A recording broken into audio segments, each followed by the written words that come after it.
오늘은 기도의 열매는 능력입니다 라는 제목으로 하나님 말씀 함께 나누도록 하겠습니다. 따라 하시겠습니다. 기도의 열매는 능력입니다. 기도의 열매는 능력입니다. 기도의 열매는 능력입니다. 기도의 열매는 능력입니다. 야고보서 23번째 시간입니다. 다음 주 되면 야고보서 마지막 시간이에요. 그래서 저희가 10월 달부터는 예고해드린 바처럼 출애굽기를 시작하겠습니다. 아마 출애굽기는 한 2년 이상 걸릴 거예요. 우리가 함께 볼 때 우리 바이블 캠프에 가서도 보셨고 또 세미나 때도 보셨고 할 때 좀 더 깊이 있게 이번에 출애굽기 말씀을 좀 통해서 우리의 인생이 좀 출애굽될 수 있도록 그런 중요하고 또 인생의 온전한 터닝 포인트가 될 수 있는 시간들이 좀 되셨으면 좋겠어요. 그래서 저만 준비하는 것이 아니라 저도 이거 준비하는 거 쉽지 않거든요. 여러분들도 좀 많이 준비해서 오셨으면 좋겠습니다. 아멘이십니까? 우리 인생의 고난에는 끝이 있습니까? 흔히들 이렇게 표현해요.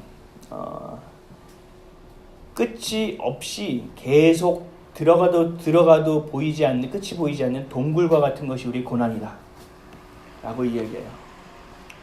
떨어지고 또 떨어지고 낮아져도 더 떨어질 곳이 있다는 것이 참 신기하다. 그런 걸 느껴보지 않으셨습니까? 근데 많은 이들이 이렇게 얘기해요. 기도를 하는 우리에게 있어서, 하나님의 자녀된 우리에게 있어서 고난의 끝은 분명히 있다. 우리에게 동굴이 아니라 믿는 우리에게, 하나님의 자녀에게는 터널이다. 계속되지만 나중에 희미하게 점과 같은 빛이 하나 보여지고 가면 갈수록 그 점이 점점 커져서 우리가 나아갈 수 있는 출구가 되어진다라는 것입니다. 우리의 기도를 하나님이 들으시기 때문이고 하나님이 들으시는 이상 그것에 대한 응답해 주시는 것을 믿기 때문에 그렇습니다. 여러분들 청춘이 참 금세 가셨죠? 순식간에 지나갔죠, 청춘이요. 그런 것처럼 여러분들의 고난도 곧 지나갑니다. 여러분들이 지금 힘들어하고 어려워하는, 정말 이거는 내가 정말 죽을 만큼 힘들어 하는 것도 곧 지나갑니다. 그래서 이것이 지나가고 나서 그 모습을 바라볼 때 이것이 하나님의 은혜였구나 라고 이야기할 수 있기 위해서는 우리가 절대로 기도를 포기해서는 안 됩니다. 우리의 눈에 응답이 보이든 우리의 눈에 응답이 보이지 않든 그 기도를 포기해서는 안 되는 이유가 여기 있어요. 동굴이 아니라 터널이기 때문이 그렇고 그 기도를 하나님께서 반드시 들으시고 역사하시기 때문에 그렇습니다. 여러분의 때가 아니라 하나님의 때에 이루어지기 때문에 우리가 덜 민감한 것처럼 보여지는 거지만 신실하신 하나님은 우리가 자는 그 순간에도 졸지 않으시고 주무시지 않으시고 일하고 계신다는 것을 우리가 분명히 기억해야 합니다. 야고보서 5장 13절에 너희 중에 고난당하는 자가 있느냐? 그는 기도할 것이요 즐거워하는 자가 있느냐? 그는 찬송할지니라. 우리 지난 주간에 살펴봤던 말씀이죠. 고난당할 때는 뭐 해야 된다고요? 나가 떨어져야 된다고요? 원망해야 된다고요? 나가서 오락을 해야 된다고요? 나가서 한 장 걸쳐야 된다고요? 뭐라고요? 기도하라는 거예요. 수많은 경우의 수가 있다는 걸 아세요. 근데 그럼에도 너가 선택할 때 기도를 선택했으면 좋겠다라는 거예요. 왜냐? 하나님은 그 기도를 통하여 일하시기 때문에. 우리 고3 때 공부하기 좋으셨던 분 계세요? 나 진짜 이거 하나만 더 맞았으면 좋겠는데 다음에 한번 빨리 시험에 와라 이러고 기다렸었던 분 계세요? 없죠? 출제자? 뽀개버리겠다 내가 이러면서 공부하셨던 분 계세요? 거의 없을 거예요. 억지로 했을 거예요. 그것처럼 우리가 아무리 고난에 있더라도 그 공부의 끈을 놓지 않는 고3 수험생처럼 기도의 끈을 절대 놓쳐서는 안 된다는 거예요. 어떻게든 그 자리에 서야 된다는 거예요. 어떻게든 무릎을 꿇고 어떻게든 앉아있든 음악을 듣든 찬양을 듣든 말씀을 듣든 어떻게 하든 간에 주님 안에 거하고 우리 입술이 안 되면 다른 이들을 통하여서도 기도해야 된다는 거예요. 즐거울 때는 어떻게 된다고요? 찬송할 것이라. 찬송을 제가 뭐라고 그랬죠? 곡조 있는 기도라고 말씀드렸죠. 그러니까 결국은요, 우리는 쉬지 않고 늘 하나님과 동행하며 이야기해야 된다는 거예요. 늘 기도해야 된다는 거예요. 가족이 우리가 늘 함께 하잖아요. 내 영혼이 나와 늘 함께 하잖아요. 그렇죠? 내 영혼이 내 육신과 함께 하잖아요. 이거 당연한 거 아니에요? 그렇죠? 근데 우리가 호흡이 멈추는 날은 어떻게 돼요? 분리돼서 그 영혼이 주께를 향하잖아요. 벗어버리잖아요, 육신을. 그렇죠? 그 영혼이 육신과 함께하는 게 당연한 것처럼 우리가 주님과 함께함이 당연해져야 된다라는 거예요. 그걸 놓쳐서는 안 된다라는 거예요. 그래서 쉬지 말고 기도하라고 말씀하시는 거예요. 그러기 위해서 우리는 어떻게 해야 되냐고요. 그러려면 제가 그 이찬수 목사님이라고 아시죠? 일산의 분당 우리 교회인가요? 우리 분당 교회인가요? 잘 기억이 안 나는데 이찬수 목사님은 확실합니다. 이찬수 목사님이 예전에 사랑의 교회 오카른 목사님 이제 지도하에 사역을 할 때 중고등부 아이들을 모아놓고 설교를 하던 장면을 제가 유튜브를 보다가 발견을 했어요. 지금은 어마어마한 교회의 목회자잖아요. 거의 뭐 만 단위가 넘어갔죠. 근데 그 앞에 아이들이 20, 30명 앉아 있더라고요. 그런 소시적이 있었어요. 중고등부 아이들. 지금 우리 성도들보다 조금 더 앉아 있는 것 같아요. 근데 그 학생들에게 말씀을 전하는데 이렇게 얘기하더라고요. 여러분들의 삶에 말씀이 영향을 더 끼칩니까? 아니면 야동이 여러분들의 인생에 영향을 더 많이 끼칩니까? 그랬더니 아이들이 가만히 있어요. 그래서 다시 한번 묻겠습니다라고 물어봐요. 여러분들이 삶에 살 때 하나님의 말씀이 여러분들 안에서 막 요동치어서 여러분들을 이끌고 갑니까? 아니면 이런 일상생활 가운데서 자꾸 음란한 생각들이 더 많이 듭니까?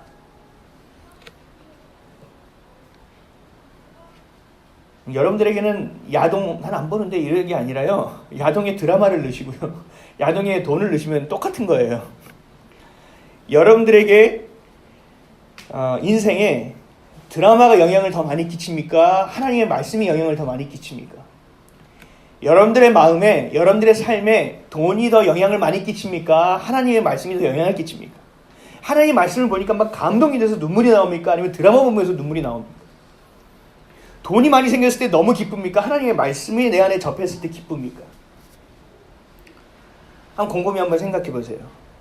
그래서 이찬수 목사님이 아이들에게 이렇게 물어보면 대답을 안 할 걸 뻔히 아시니까 이렇게 질문했어요. 지혜롭게 물으시더라고요. 여러분 앞에 서 있는 이 이찬수 목사가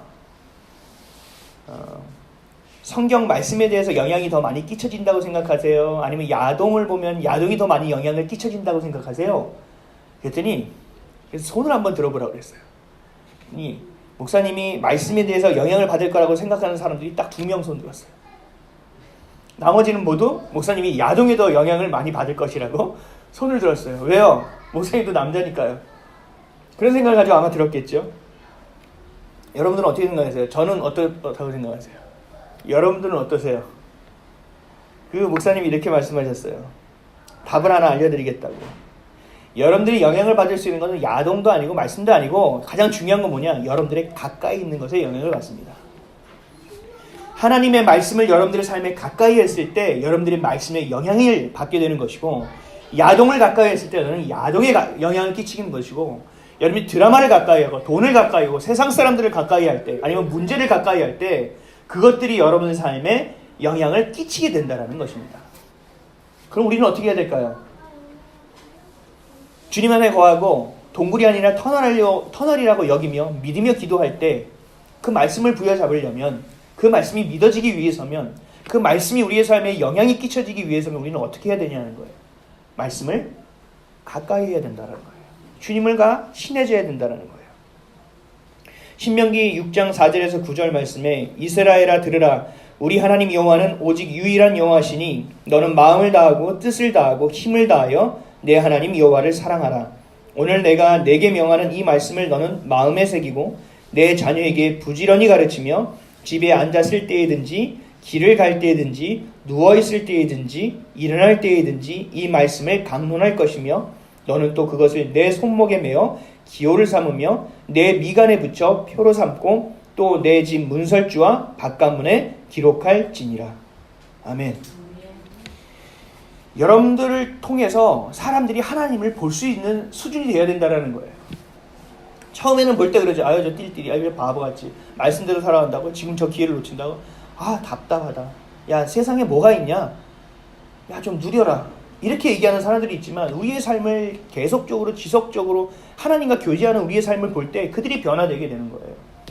희한한데 어떻게 저렇게 살지? 어떻게 저 기쁨이 넘치지? 어떻게 저런 상황에서 평안할 수 있지? 제 아는 분이 말씀을 제가 보내드리는 분이 있어요. 아직 믿지 않는 분인데요. 우리 장로님도 같이 전도하는 분이에요. 홈페이지 만드시는 대표님인데 그분이 어느 날 문자가 왔어요. 목사님 든든하게 쉬겠습니다. 이런 하나님과 함께 하셔서 참 부럽습니다. 그래서 제가 기회는 늘 있습니다. 대표님에게도 열려 있습니다. 라고 이야기했어요. 우리에게 하나님이라는 존재가 얼마나 대단한 것인지를 여러분들이 알아야 된다는 거예요. 그 하나님이 누군지를 알려면 뭘 봐야 돼요? 말씀을 봐야 돼요. 그리고 말씀을 통해서 뭘 경험해야 돼요? 하나님의 능력을 경험해야 돼요. 여러분 몸이 사무치도록 외로움을 경험해 보신 적 있습니까? 저 가을이잖아요. 저 가을 잘 타는 거 아시죠? 예전만큼 그렇게 엉뚱하게 타진 않아요. 가면서 하나님하고 기도하고 이런저런 얘기들을 많이 해요. 이번 주 금요일 날은요, 저 큰 교회 옆에 가서 앉아 있었어요. 금요철에 사람들이 막 들어오고 나가는 걸 다 봤어요. 앉아서 한참 앉아 있다가. 그래서 제가 기도했어요. 아니 도대체 이 교회는 뭐가 있길래 사람들이 이렇게 많이 옵니까? 금요철에 하는데 가족을 다 데리고 오는 거예요. 근데 얼굴이 너무 밝아요. 아이들이 지루해서 아빠 다음에 안 가 이런 게 아니라 너무 기쁨의 표정으로 나가고 있는 거예요. 근데 제가 그 목사님의 설교를 들었거든요. 이상하네. 아닌데 어떻게 이렇게 될 수 있지? 그게 어디서 나오는 거예요? 내게서 나오는 것이 아니라 주님으로부터 나오는 능력과 임재가 있다라는 거잖아요. 그러니까 내 눈으로 판단하는 것이 아닌 무언가가 있다라는 거거든요. 여러분들의 삶도 마찬가지예요. 여러분들이 살 때 기도할 때 우리의 수준만큼만 자꾸 기도하게 돼요. 하나님은 그게 아니라는 거예요. 채울 때 눌러 흔들어 넘치도록 막 부어지고 또 쏟아지고 또 쏟아지도록 계속 부어주시기를 원하는 게 하나님이에요. 근데 우리는 어떻게 해요? 요것만 해주시면 내가 이렇게 그렇게 주님 앞에서 그러한 자녀를 하나님 아버지가 보고 싶겠냐는 거예요. 이거 더 돌아야 되겠는데, 더 굴려야 되겠는데, 이거 군대 한번 더 보내야겠는데, 이런 마음이 안 들겠냐고요. 이런 마음이 있어요. 주여, 내가 주의 말씀을 듣겠나이다. 주님, 말씀하옵소서. 이 정도의 배짱을 가지고 우리는 기도해야 돼요. 주님 말씀하십시오. 내가 듣겠나이다. 내가 그렇게 한번 행해보겠나이다. 그러나 제가 능력 안 되는 거 아시죠? 그러면 주님이 그에 합당한 능력을 부어주세요. 그 정도로 우리가 기도해내야 된다는 거예요. 이리저리 갈대와 같이 흔들리는 것이 아니라 말씀이 내 삶의 중심으로 딱 자리 잡아서 어떠한 상황과 선택의 갈등에 있어서도 누구보다도 구체적이고 분명하고 선명하게 선택할 수 있는 것이 바로 우리가 되어져야 된다는 거예요. 그럴 때 세안서는 보면 그렇죠. 이거를 좀 더 생각해봐라고 얘기하겠죠. 근데 우리는 단호하게 얘기하는 거야. 아니야. 이거는 하나님이 나에게 약속해 주신 거라 그럴 수가 없어. 웃기고 있네. 웃기고 있는지 아닌지는 나중에 봐. 속으로 얘기하지. 아니면 싸움이 되니까. 그래서 주님의 길을 묵묵히 가는 거예요. 그래서 하나님이 어떻게 해주시냐. 하나님의 때 드러나는 것을 통하여 우리가 할렐루야를 외칠 수 있게 되는 거죠. 이거를 경험하지 않고 우리는 기도할 수가 없어요. 아니 이게 경험이 없는데 어떻게 기도가 되겠어요? 안 그러겠습니까? 하나님이 나와 함께 하시는 확신, 주님이 내 기도를 흘려 듣지 않으시고 다 들으시고 기록해 놓으시고 오늘도 이루기 위해서 힘쓰신다라는 것을 내가 경험하지 않고서 어떻게 기도가 되겠냐는 거예요. 그러니까 계속 세상에 있는 일들로 말려가는 거예요. 이렇게 되면 휩쓸렸다가 저러면 저랬다가 계속적으로 이리저리 가다 보니까 줏대 없이 흘러가니까 하나님 안에서 응답받을 수 있는 조건들이 만들어지지 않는다라는 거예요. 그때 하나님 응답해 주시면 하나님이 하셨구나라고 생각하겠어요? 안 되죠. 하나님 응답하실 때는요, 분명히 하나님이 하셨다라는 것밖에 없게끔 우리의 생각을 막 먹게 만들어 버리시는 거예요. 이거 하니까 이상하시죠? 팔찌 되게 멋있죠? 이게 과테말라 원주민들이 만든 거예요. 제가 국내에서만 하다 보니까 이 선교지에 대한 여러 가지를 잊어서 말씀을 붙이듯이 제 팔에 붙였어요. 그래서 더 고생하고 더 힘든 곳 가운데서 오지 가운데서 일하시는 하나님의 일을 하는 동역자들, 그 선교사들을 더 생각해야 되겠다. 그들의 마음을 품고 더 기도해 드려야겠다. 나도 이곳에서 그런 선교하는 마음을 품어야겠다 라고 생각하는 거예요. 하나님의 말씀을 어떻게 하라고요? 미간에도 붙이고 화장실에도 붙이고 손목에도 메고 우리 마음판에도 새기고 핸드폰 열면 바로 보이게도 해놓고 하나님의 말씀 가운데 자꾸 가까이 가는 여러분이 되셔야 된다는 것입니다. 결국 기도는 하나님이 들으실 뿐만 아니라 하나님이 행하시고 그 기도를 통해 하나님의 능력이 우리 가운데 이 열매 맺어지는 것을 우리 눈으로 봐야 된다라는 거예요. 그래서 우리는 응답받는 기도에 대해서 좀 말씀을 듣고 오늘 깨닫는 시간 되시기를 주님의 이름으로 간절히 축원드립니다. 첫째로 기도는 가장 우선되어져야 돼요. 여러분 어디가 아플 때 어떻게 하세요? 여기가 좀 막 찔러 막 아파 그러면 어떻게 해요? 네이버에게 물어보죠. 오른쪽 배 옆구리가 쑤실 때 그럼 쭉 나오지 않아요? 그러면 거기에 대한 단어가 하나 나오죠. 그럼 그 단어를 다시 검색해요. 그러면 이 증상이 전조 증상이 뭐고 이게 어떻게 되고 그러면 이것을 잘하는 병원이 어디 있냐? 그러면 교수님을 찾아요. 그럼 그 병원이 어딘가를 찾아요. 그렇죠? 이건 잘못됐다고 얘기하는 것이 아니에요. 정보의 사회 가운데 정보를 잘 활용하시는 거예요. 근데 순서가 잘못됐어요. 우리가 아이들이요 아플 때 어떻게 하죠? 아플 때 네이버 찾아봐요. 아프니까 약을 하나 먹어야겠다 이렇게 해요? 아니에요. 엄마 여기 배가 이상해요. 아빠 여기가 쿡쿡 쑤셔요. 하나님은요 우리의 아버지세요. 그래서 우리가 네이버를 찾기 전에 뭘 하길 원하시는지 아세요? 하나님 나 아파요 라고 기도하길 원하시는 거예요. 하나님 내가 여기가 쑤셔요 라고 기도하길 원하는 거예요. 전 잘 때도 그래요. 하나님 여기가 너무 아프면 하나님 여기 너무 아파요. 천사를 통해서 안마좀 해주시면 돼요. 이단으로 벌리는 거 아닌가요? 하나님 여기 너무 아파요. 여기 쑤셔요. 여기 좀 만져주세요. 붙들어주세요. 뭐 아버지한테 아직이 그 말도 못해요? 하잖아요. 저희 은원이는 아침에 깨우면 어떻게 하는지 아세요? 아빠 등 좀 두들겨주세요. 발레하는 게 힘든가 봐요. 등을 막 허리를 제가 두들겨줘요. 그러면 개운하다는 듯이 일어나요. 하나님이 우리에게 허락한 것은요 병원도 허락하셨고요 약도 허락하셨고요 의사도 허락하셨어요. 그것을 이용하지 말라는 것이 아니에요. 우선순위의 문제가 있다는 거예요. 오늘 보면 14절 말씀 한번 읽겠습니다. 14절이요 시작. 너희 중에 병든 자가 있느냐? 그는 교회의 장로들을 청할 것이요 그들은 주의 이름으로 기름을 바르며 그를 위하여 기도할지니라. 아멘. 병들었을 때 의사를 만나기 전에 뭘 하라는 거예요? 기도를 해야 되는데 그 기도가 안 될 때가 있잖아요. 그러면 누굴 청하라고요? 교회의 장로를 청하라고요. 바꿔주시겠습니다. 여기서 말하는 장로는 이 교회의 서로 간의 지체됨을 얘기해요. 그 지체됨. 그러니까 제가 될 수도 있고 우리 장로님이 될 수도 있고 옆에 앉아있는 분들이 될 수도 있어요. 그들을 청하여 어떻게 하라고요? 기도하라고요. 나 좀 기도해 주세요라고 요청하라고요. 저 권사님, 집사님, 저 장로님, 목사님 저 여기가 좀 이거 힘들어요. 오늘 이 프로젝트가 있어요. 오늘 이러한 사건이 있었어요. 오늘 여기가 아팠어요. 요즘 한 달이 좀 빡빡해요. 요즘 손목이 너무 아파서 힘들어요. 이런 것들을 서로 얘기해서 기도할 수 있는 여건이 마련되어져야 된다는 거예요. 이번 주 새벽기도 제가 올려드렸죠. 그 카카오톡 창에.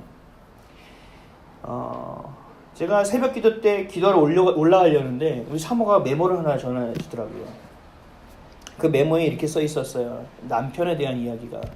남편 성나고성도 76세. 제가 메모 그 사진 찍어서 올려드렸죠. 뇌수막염으로 인하여 긴급으로 병원에 가 있습니다. 혼수 상태에 있습니다라는 것을 제가 보는 순간 눈물이 팍 터져 나왔어요. 왜냐면 그 권사님이 우리 교회를 위하여 오셔서 계속 기도해 주시는 분이거든요. 그래서 그 아들이 믿음의 처자와 결혼할 수 있게 해달라고 기도하셔서 그 기도만 엄청 하고 있었어요. 근데 감사하게도 선교사님 딸을 만나서 교제에서 결혼하게 된대요. 할렐루야입니다. 난 그래서 그냥 감사하게 생각했는데 그 남편분이 갑자기 혼수 상태에 빠져버린 거예요. 내가 진짜 이분을 위해서 온전히 기도하고 있었나? 이것을 위해서 어떻게 기도해야 될까? 하나님 긍휼히 여겨달라. 갑자기 눈물이 터져나오면서 강단에 올라가질 못했어요. 그래서 앉아있는 분들은 같이 부르짖었어요. 그리고 가기 전에 매일같이 안수기도를 해드렸어요. 그 다음날 또 올라왔어요. 메모가. 의식은 좀 차리셨습니다. 근데 병원을 큰 병원으로 전원해야 되는데 자리가 안 납니다. 기도해 주십시오. 또 열심히 기도했어요. 같이 기도했어요. 힘껏 기도했어요. 감사하게도 일산백병원에 길이 열려서 다시 입원하셨어요. 그래서 어젯밤에 다시 또 10시 넘어서 제가 안부를 물었어요. 기도하다가. 그랬더니 바이탈 사인이라고 하죠. 호흡과 맥박이 아직 제대로 돌아오지는 않고 있습니다. 좀 기도 좀 해주세요. 그래서 제가 계속 코칭을 해드리고 있어요. 남편의 죄를 위해서 권사님이 좀 기도해 주세요. 그리고 대신 회개를 한번 하세요. 그리고 가족들과 함께 이것은 연합되어 기도해야 될 부분이기 때문에 권사님 혼자 짊어져야 될 짐이 아닙니다. 가족 모아서 같이 기도하세요. 그리고 기도 요청할 곳이 있으면 다 요청하세요. 저도 요청할게요. 그래서 저희 신학교 모임, 목사들 모임 다 해서 한 100몇 명에게 기도를 요청했어요. 우리 성도들까지도.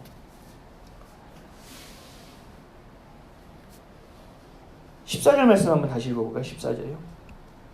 시작. 너희 중에 병든 자가 있느냐? 그는 교회의 장로들을 청할 것이요 그들은 주의 이름으로 기름을 바르며 그를 위하여 기도할지니라. 제가 이번 주에 사람을 많이 만났어요. 요즘 사람을 계속 만나요. 저는 잘 모르는 사람들이고요. 별로 그렇게 이 교류가 없는 사람들인데 만나요. 이번 주에도 3분이나 만났어요. 상담을 요청해서 상담을 해드리고 기도를 요청해서 기도를 해드렸어요. 매일같이 보내주시는 말씀에 대해서 감사하다고 또 요청하는 사람들, 말씀하는 분들도 되게 많았고, 근데 우리 성도들은 저에게 연락을 하지 않아요. 저는요 그렇게 영빨이 뛰어난 목사는 아닌가 봐요. 여러분들이 말씀해 주셔야 알 수 있어요. 여러분들이 저에게 기도를 요청해 주셔야 제가 기도할 수 있고요. 여러분들이 어떠한 일이 있다고 저에게 얘기해 주셔야 돼요. 그래야 제가 함께 기도할 거 아니에요. 저에게 하나님이 주신 책무는 여러분들이 청할 때 기도하는 것이에요. 그리고 기도를 함께 할 수 있도록 독려하는 거예요. 그리고 그 기도가 응답되어질 때까지 여러분들이 포기하고 힘들어하더라도 제가 격려하고 응원해서 끝까지 그 손 잡고 그 기도의 응답을 목도하고 경험할 수 있게 해드려야 하는 것이 저의 책무예요. 근데 여러분들이 제가 책무를 할 수 있도록 도움을 안 주세요. 그래서 여러분들 기도할 것이 있으면 좀 말씀해 주세요. 힘들게 있으면 얘기해 주세요. 여러분들의 기도 제목이 업데이트가 안 되고 있어요. 계속 했던 기도만 계속 하고 있어요. 그래서 저만이 아니라 좀 같이 나눠서 기도했으면 좋겠어요. 그러한 분위기가 좀 돼야 됩니다. 좀 청하시길 바랍니다. 저에게뿐만 아니라 우리 카톡방도 있잖아요. 그거 보고 아이고 믿음이 하찮구만 이렇게 생각하는 사람 아무도 없어요. 그런 사람들을 제가 아웃시킬게요.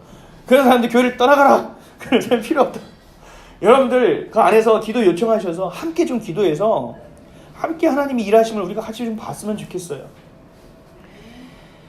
기도의 능력을 우리가 기도의 열매를 다 같이 좀 체험하시기를 주님의 이름으로 축원드립니다. 둘째로 하나님이 우선되어져야 돼요. 세상의 필요와 어려움에 우리가 말려들어서는 안 됩니다. 세상의 필요는 늘 필요한 것이고요. 어려움은 늘상 다가오는 것이에요. 거기에 자꾸 빨려들어서는 안 돼요. 말려가서는 안 돼요. 그것에 우리가 삼켜짐을 받아서는 안 된다라는 거예요. 마태복음 6장 24절에서 27절에 이렇게 말씀하십니다.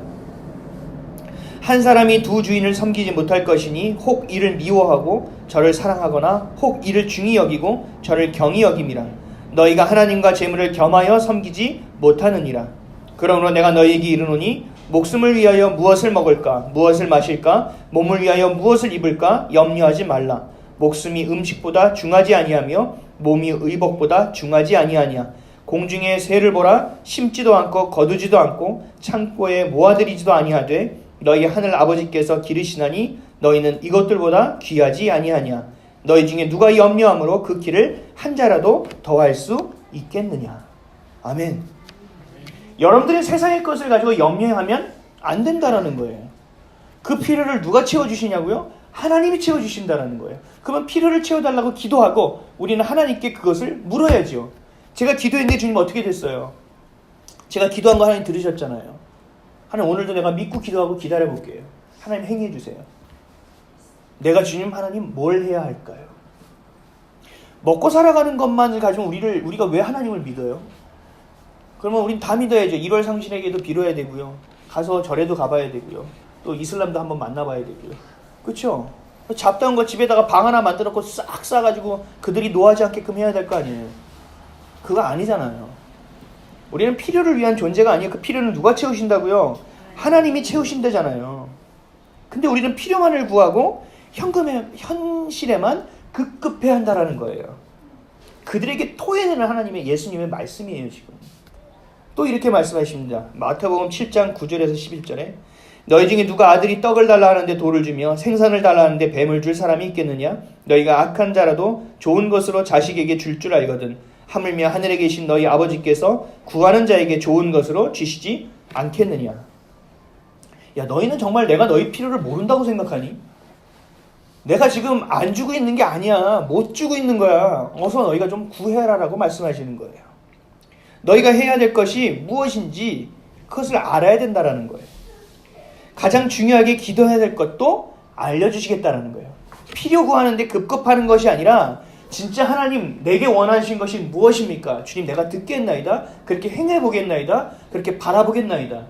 하나님 내가 무엇을 할까요? 라는 기도를 해야 된다는 거예요. 구하고 찾고 두드리라는 말씀이 있죠. 그건 우리의 필요에 대한 이야기가 아니에요. 착각해서는 안 돼요. 그 필요는 그냥 기도하면 되는 거라고 얘기하셨어요. 뭘 구하고 찾고 두드리라는 거예요.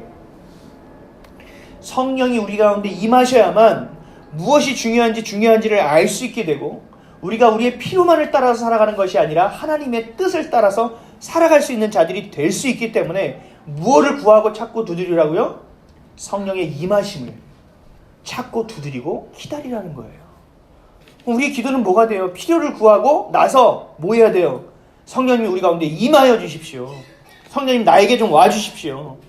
그래야 이제는 내가 보이는 것에서 사는 것이 아니라 하나님 믿음의 눈을 열어 하나님을 바라보며 살아갈 수 있게 해주십시오라고 기도할 수 있게 되는 거예요.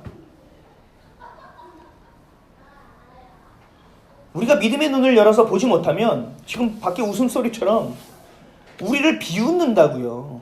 야, 참 너나 똑바로 살고 얘기해. 야, 너나 잘 살고 얘기해. 라고 우리는 그런 얘기를 조롱을 들을 수밖에 없어요. 믿음의 눈이 열려져야만 영원한 것을 향할 수 있게 됩니다. 믿음의 눈이 열려지지 않고서는 우리는 할 수가 없어요. 너무나 연약한 존재예요. 성령이 우리 가운데 있지 않으시면 불가능한 일이라고요. 성령이 오시기까지 제자들에게 예수님이 승찬하시면서 뭐라고 하셨냐면요. 너희들 뻘짓거리 하지 마. 지금 나를 전할 거 하지 마. 너희들 지금 뭐 교회 만들고 이런 거 하지 마. 너희들 예루살렘에 모여서 기도해. 뭐 할 때까지? 성령이 너희에게 강림하실 때까지 너희는 그냥 모여서 합심으로 기도하고 있어. 다른 거 하지 마. 뭐예요? 성령이 없이는 너희가 할 수 있는 능력이 없다라는 거예요. 성령이 너희 가운데 강림하셔야만 할 수 있다라는 거예요. 그러니까 뭘 구하고 뭘 기다려야 된다고요? 성령의 임재하심을 구하고 기다려야 된다는 거예요. 사랑하는 성도 여러분, 우리는 교회의 부흥을 위해서 기도해야 돼요. 성령의 임재를 위해서 기도해야 돼요. 엘리야가 기도했을 때 3년 반 동안 비가 내리지 않았습니다. 근데 또다시 비를 위하여 기도했을 때 멀리서 주먹만한 먹구름이 하나 몰려오더니 비를 내려주었습니다. 17절, 18절 말씀 함께 읽겠습니다. 시작. 엘리야는 우리와 성정이 같은 사람이로되 그가 비가 오지 않기를 간절히 기도한즉 3년 6개월 동안 땅에 비가 오지 아니하고 다시 기도하니 하늘이 비를 주고 땅이 열매를 맺었느니라. 아멘. 엘리야는 우리와 뭐가 같은 사람이라고요? 성정이 같다고요. 우리 엘리야 보면 대단하죠? 엘리야는 죽음을 경험했습니까? 경험하지 않았습니까? 경험 안 했잖아요. 하늘 올라갔잖아요. 엄청난 사람이잖아요. 근데 뭐래요? 우리가 성정이 같은 사람이래요. 결국 이 사람이 뛰어나서 대단해서 하나님 불러서 하나님이 태우고 간 게 아니라는 거죠. 하나님이 하신 일이잖아요. 기도는 우리가 엘리야가 했죠. 그래서 그 기도를 다른 민족처럼 아주 무슨 이상한 일을 하면서 기도했습니까? 무릎 꿇고 간절히 기도한 것밖에 없어요. 근데 어떻게 기도했는지 아세요? 무릎 사이로 머리가 들어가게끔 기도했어요. 그게 어떤 기도인지 아세요? 우리 여성분들은 알 거예요. 출산. 그게 어떤 모습이냐면 출산하는 모습이에요. 출산하는 것 같이 간절하고 진실하게 주를 향하여 기도해야 된다는 거예요. 그런 모습이 우리 가운데 있을 때 하나님이 어떻게 하신다고요? 일하신다고요. 근데 그 진실한 기도가 어디에 있다고요? 땅을 주옵소서, 집을 주옵소서의 기도예요? 밥을 주옵소서, 쌀을 주옵소서의 기도예요? 아니에요. 저는 이런 기도는 한 번 하고 다 털어버려요. 하나님 주시니까요. 어제도 저희 아내랑 사모랑 길을 걸으면서 얘기했어요. 우린 돈이 없어요. 다음에 했는데 이사 가자. 다음에 좀 더 깨끗한 집으로 이사 가자. 이 정도 필요할 것 같네. 아유, 그래. 가면 되지. 아니, 돈이 어디 있어요. 그러고 나서 어떻게 해요? 거기서 하면 다른 사람과 똑같아요. 근데 어떻게 할까요? 기도하죠. 주님 들으셨죠? 주님 다음엔 좀 더 깨끗한 집을 주셔야 될 것 같습니다. 다음엔 좀 더 깔끔한 집을 주셔야겠습니다.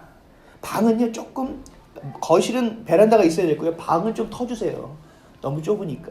저희 아내가 사모하고 그랬어요. 다른 거는 다 확장이 안 되고 방만 좀 확장돼 있으면 좋겠다. 그래서 제가 그랬어요. 그런 집이 어딨냐. 물건도 별로 없는데. 그래서 제가 아차 싶었어요. 믿음 없는 것. 그래서 역시 사모가 나보다 믿음이 좋아.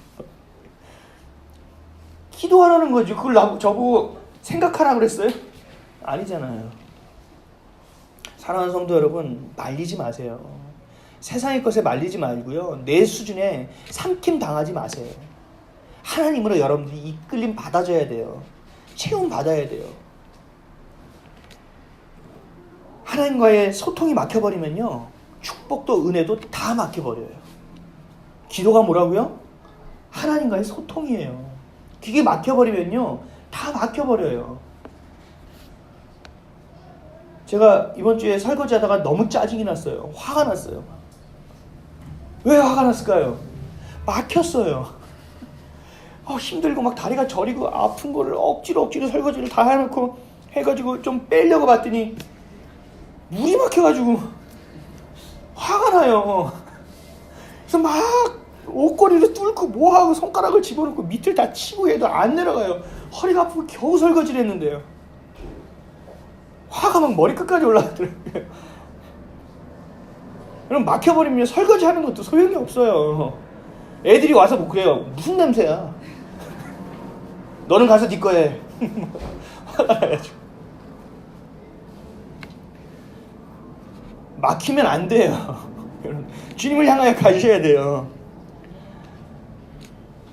모든 질병이 죄로 인하여 기인된 건 아니에요. 아시죠? 제가 성도들 상담하다가 보면 힘들고 어려운 사람들에게 이렇게 얘기해요. 이 일이 집사님, 권사님에게 왜 일어나고 있다고 생각하십니까? 그러면 발끈해요. 10에 9은 발끈해요. 그러면 제가 죄를 졌다는 거예요? 이러면서 얘기해요. 그렇게 생각하시면 그런 거겠죠. 속으로 생각하고. 그게 얘기가 아니라 하나님은요, 그렇게 단순하신 분이 아닙니다. 권사님, 집사님이 죄를 지었다고 하나님이 갑자기 혼내시고 때리시는 게 아니에요.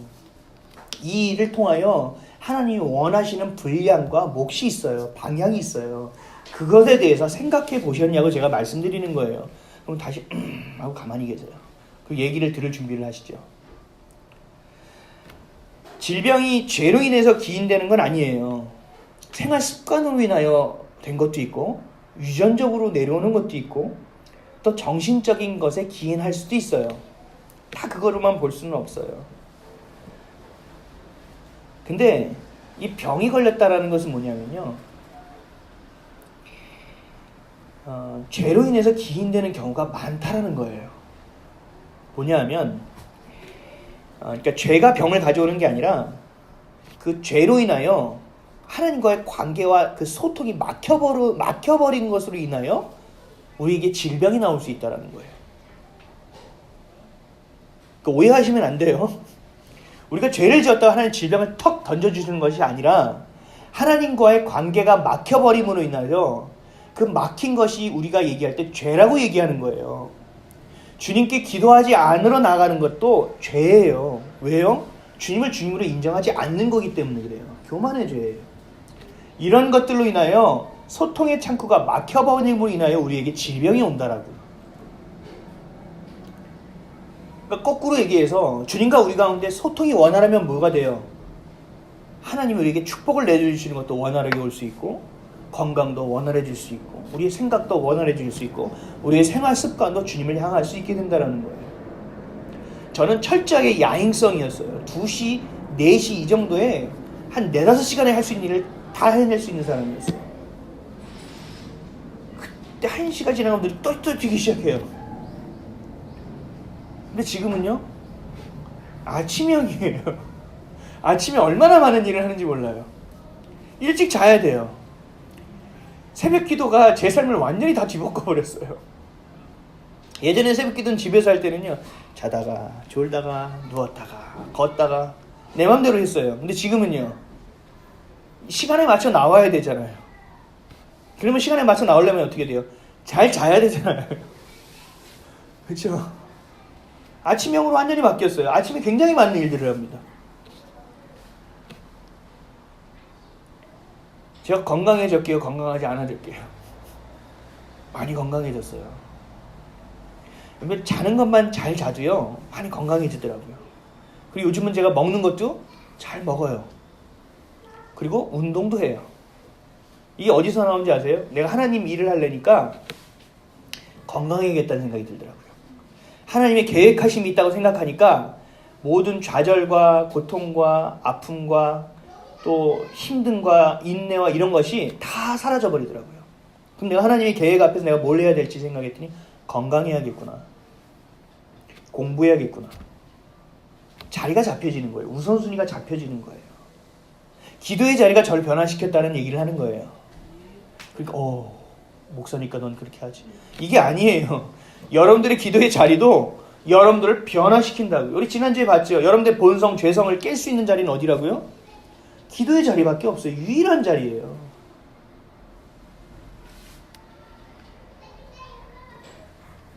(15절) (16절) 말씀 한번 읽어보겠습니다. 시작. 믿음의 기도는 병든 자를 구원하리니 주께서 그를 일으키시리라. 혹시 죄를 범하였을지라도 사하심을 받으리라. 그러므로 너희 죄를 서로 고백하며 병이 낫기를 위하여 서로 기도하라. 의인의 강구는 역사하는 힘이 큼이니라. 아멘.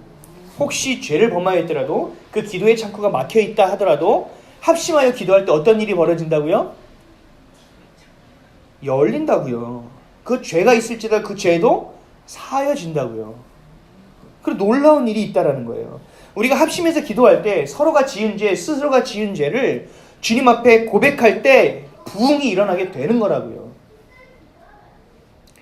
미국의 아주사 부흥운동, 영국의 웨일즈 부흥운동, 우리나라에 있었던 평양 대부흥운동도 이 회개에서부터 시작됐어요. 그러면 여러분들의 삶의 부흥은 어디서부터 시작될까요? 네, 믿음이에요. 어떤 믿음이요? 내 죄도, 이 은밀한 죄도, 내가 합리화시켰던 죄도 주님께서 사하여 주실 것이라는 믿음이에요. 그리고 주님이 다시 깨끗게 해주실 것이라는 믿음이에요. 우리가 어떻게 주님 앞에서 떳떳할 수 있습니까? 죄덩어리인데. 근데 회개하고 나면요, 떳떳해지는 거예요. 십자가의 능력에 힘입어서 내가 주님 앞에 나아가는 거예요. 그래서 저는 기도할 때 무릎 꿇고 이렇게 회개하고 감사, 찬양 기도하다가 고개를 빳빳이 들어요. 왜요? 당당하게 기도하는 거예요. 하나님, 이런 일이 있습니다. 주님 해결해 주셔야 될 것 같습니다. 이러한 일이 있는데 제가 깨달아야 될 것이 있다면 빨리 말씀을 해 주십시오. 하나님, 이 길을 막힌 거 하나님 이거 막으신 겁니까? 하나님, 제가 막은 겁니까? 제가 머뭇거립니까? 하나님, 분별케 해 주십시오. 라고 그 다음부터는 하나님의 뜻과 하나님의 때를 향한 기도로 옮겨가게 되는 거예요. 왜요? 그 필요는 주님께서 이미 해결해 주신 것을 내가 믿기 때문이죠. 여러분들 죄의 고백을 하셔야 돼요. 욥은 보면요, 자기는 죄가 없다고 계속 그랬어요. 왜요? 그 자녀들이요, 생일 파티하면 그 다음날 아침이 되면 번제를 드렸다니까요. 자녀들이 혹시 말실수하거나 죄를 지었을지 모르니까. 근데 고난이 온 거예요. 욥은 이해가 안 되는 거예요. 왜 나에게 이런 고난을 주냐는 거예요. 하나님, 내가 하나님 앞에 어떻게 있는지 아시면서 왜 이러시냐는 거예요. 근데 나중에 깨달은 게 뭐예요? 그것조차도 죄였다라는 거예요. 내가 너에게 심판을 했으면 네가 이해가 되든 안 되든 그 심판을 받아들여야 되는 것이 너의 몫이지, 심판이 잘못됐다, 재판이 잘못됐다는 것은 이미 너는 내 위에 서 있다라는 거예요. 너는 날 인정하지 않는다라는 거예요. 하나님만이 우리의 선이고 하나님만이 우리의 지혜고 하나님만이 우리의 삶의 이유가 되지 않으면 우리는 죄 안에서 벗어날 수가 없는 거예요. 그러니까 우리가 기도의 자리로 들어가야 된다는 거예요. 기도할 때 주님을 만나시면 가장 먼저 깨닫게 되는 게 뭔지 아세요? 죄예요. 내가 주님 앞에 나아가죠. 인격적으로 주님을 만난다고 하죠. 그것이 되면요, 죄가 깨달아져요. 내가 얼마나 하찮은 존재고 내가 얼마나 죄덩어리인지를 알게 돼요. 그래서 눈물로 향해서 기도하게 돼요. 나아가는 거예요. 베드로가 물고기를 잡지 못했을 때 예수님이 오셨어요. 그래서 예수님이 가르쳐준 대로 그물을 던졌더니 어마어마하게 잡힌 거예요. 그럼 베드로는 어떻게 해야 될까요? 대단하신 양반이 왔네. 아, 이 사람 어떻게 좀 이용해가지고 활용해가지고 좀 잘 좀 해먹어야겠다. 이 생각 들지 않을까요? 별로 와닿지 않으시죠? 어부가 아니니까. 어느 날 주님이 오셔서 주식을 보다가 저 주식을 사라. 올인해. 몰빵. 하는데 하다가 느낌이 좀 대단한 분 같아서 올인했어요. 그랬더니 1000배 넘게 잭팟이 터져버렸어요. 그 얘기랑 똑같은 거예요. 여러분들 어떻게 할까요? 이야, 이거 황금알을 낳는 거위네. 그래서 잘해드려야겠죠. 뭐 드시고 싶으세요? 어떻게 하세요? 저랑 같이 가세요. 언제 시간이 되세요? 왜요? 다음에 잭팟 한번 더 터트려야 될 거 아니에요. 근데 베드로는 어떻게 했냐고요? 주님, 나를 떠나소서. 내가 죄인입니다. 주님을 만나면요, 예수님을 온전히 만나면 내 죄가 보인다고요.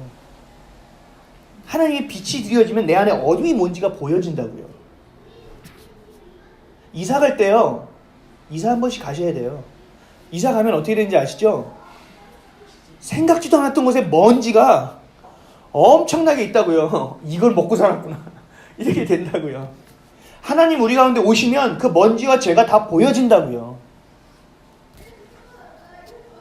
그럼 우리 회개하게 된다고요. 주님께 돌아가게 된다고요. 그때가 주님이 일하실 때라고요.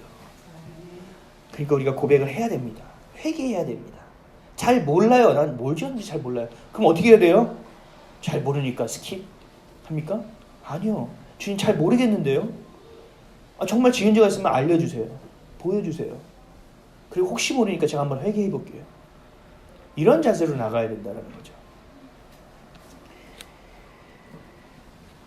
베드로와 같이 예수님을 보고 난 후의 반응이 여러분들의 있기를 주님의 이름으로 축원드립니다. 고백하셔야 돼요. 교회가요, 기도하지 않으면 분열의 영이 임합니다. 사단은요, 교회를 그냥 두지 않아요. 가만두지 않아요. 깨요. 깨려고 해요, 자꾸. 여러분들이 기도하지 않으면 교회에는 분열의 영이 임합니다. 교회가 기도하지 않으면 시기와 미움과 나태와 낙심이 우리 가운데 가득해집니다. 우리의 삶의 절대 공간에는요, 주님이 와 계셔야 돼요. 근데 거기에 틈이 나고 주님이 안 계시잖아요? 그럼 반드시 다른 것이 채워져요. 근데 그게 10중 8구 채워지는 게 분열이라고요. 미움과 시기와 다툼이에요. 이건 아주 분명해요. 모든 교회에서 동일하게 나타나는 현상이에요. 우리 작은 교회라고 예외 없어요. 여러분들 제발 깨어서 기도해 주시기를 바랍니다.